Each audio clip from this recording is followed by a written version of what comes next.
Hello बच्चों, यहाँ पे कुछ आगे बढ़ के देखते हैं कि हम लोग को कैसे फॉर्मूला का प्रॉफिट एंड लॉस में यूज कर सकते हैं। फिर आता है जैसे हम लोग का यहाँ पे है लॉस परसेंट। तो लॉस परसेंट का फॉर्मूला क्या हो जाएगा यहाँ पे हम लोग का loss percent is equals to क्या होता है लॉस इंटू 100 बाई हो जाएगा हम लोग का सीपी। अब इसको सॉल्व आउट हम लोग कैसे करेंगे कि सपोज डेट कि यहाँ पे हम लोग को जो लॉस होता है वो कितने का हुआ है, फिर सीपी कितने का है। तो सपोज डेट की लॉस हम लोग को मतलब हुआ है वो मान लेते हैं हम लोग यहाँ पे 50 रुपीज़ का हो गया, और सीपी जो था इसका हम लोग को मान लेते हैं वो 100 रुपीज़ का था। तो कैसे इसका फॉर्मूला कैलकुलेट करेंगे, तो लॉस दिया हम लोग को 50 का इंटू 100, अब बाई सीपी कितने का, वो भी हम लोग का 100 का था। 100 से 100 ये कैंसिल, डायरेक्ट हम लोग को लॉस परसेंट कितने का निकल चलेगा, ये हो जाएगा हम लोग को डायरेक्ट 50% हो जाएगा। फिर आता है अगर हम लोग को इनकेस अगर हम लोग को यहाँ पे हम लोग को गेन निकालना है, तो सॉरी एसपी फाइंड करना है, अगर गेन हुआ है तो प्रॉफिट हुआ है तो वहाँ पे क्या फॉर्मूला यूज करेंगे 100 प्लस गेन परसेंट बाय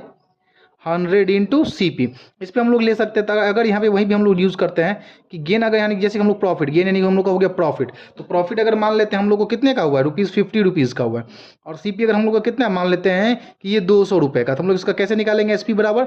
तो S P 100 S P equals to 100 plus gain percent कितने का है, सॉरी यहाँ पे गेन परसेंट हम लोग को यूज़ करना पड़ेगा। तो सपोज डेट कि हम लोग को यहाँ पे गेन यहाँ पे सॉरी गेन परसेंट अगर हम लोग को लेके चलना है, तो गेन परसेंट अगर हम लोग मान लेते हैं 20 मान लेते हैं, यानी कि 20% सॉरी पर परसेंटेज में लेना तो छोटा क्वांटिटी में सपोज डेट हम लोग ले लेते हैं। तो 100 हो गया, गेन परसेंट कितने का हो गया 20 का बाय 100 इंटू क्या कर देंगे हम लोग फिर सीपी। सीपी कितने का हम लोग का है 200 रुपीज़ का है, सॉरी यहाँ पे हम लोग का 100 है।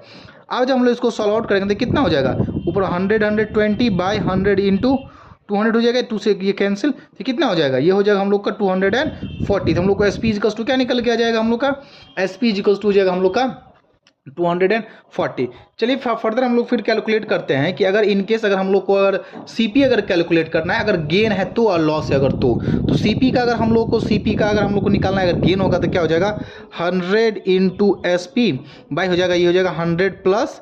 Gain percent. ठीक है, ये हम लोग को प्रॉफिट के लिए। और जब लॉस हो जाएगा तो क्या हो जाएगा मतलब C P is equals to हम लोग का हो जाएगा कि 100 into S P by 100 minus ये हो जाएगा हम लोग का लॉस परसेंट, यानी कि जो परसेंटेज हम फॉलो करते हैं। जैसे सपोज इजीली हम लोग यहाँ पुट करके वैल्यू पुट कर दे, मान लेते हैं हम लोग का एस पी इजिकल्स टू हम लोग का है 500 अगर है, ठीक है, और 100 माइनस लॉस परसेंट अगर हम लोग मान लेते हैं कि 50% का लॉस है, परसेंटेज मान लेते हैं लॉस परसेंट, तो ये कितने का हो जाएगा, तो 100 इंटू 500 बाई 100 माइनस 50 कितना हो जाता है, ये 50 हो जाएगा, ये कैंसिल, ये हो जाएगा 5 टू जा, या 500 इंटू 2 कितना हो जाएगा, ये हो जाएगा हम लोग का 1000। ठीक है, तो ये हम लोग का ये जो हम लोग का लॉस वाला जो है हम लोग सीपी, अगर सीपी क्या हो जाएगा इनकेस अगर लॉस है तो हम लोग का हो जाएगा 1000। उसी प्रकार से सीपी अगर प्रॉफिट हो गेन परसेंट क्या हो जाएगा सेम फॉर्मूला रहेगा, लेकिन यहाँ पे सिर्फ हम लोग क्या करना पड़ेगा, यहाँ पे प्लस करना पड़ जाएगा। ठीक है, तो यहाँ पे हम लोगों ने जो माइनस किया तो कितना डायरेक्ट हो जाएगा, ये हो जाएगा 100